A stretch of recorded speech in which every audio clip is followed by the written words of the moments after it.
Қайырлы күн, күндеріңіз сәтті өтсін. Бүгін сіздермен бірге ащы тауықтың қанаттарын даярлайтын боламын. Менімен бірге жасап көріңіздер, өте дәмді болып шығады. Ең алдымен осылай тауықтың қанаттарын алып, керек емес бөлігін алып тастаймыз. Тазалап алғаннан кейін жақсылап жуып аламыз да, бір немесе екі рет осылай кесіп шығамыз. Ортаңғы бөліктеріне тұз бұрыш жақсы сіңуі үшін. Кесіп алғаннан кейін дәміне қарай тұзымызды, бұрышымызды және де 2 ас қасық соя, 1 ас қасық сұйық майымызды қосып, жақсылап араластырып, жарты сағатқа бетін жауып салқын жерге қойып қоясыздар. Өте тез дайын болады және де дәмі де керемет болып шығады. Жарты сағаттан кейін алып, осындай сместі 2 ыдысқа құйып аласыздар.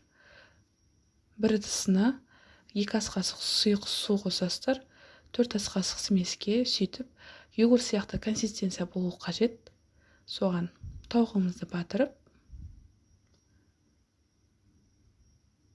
құрғақ бөлігінен батырып, қызып тұрған табамызға 2 жағы қызарғанша пісіріп аласыздар.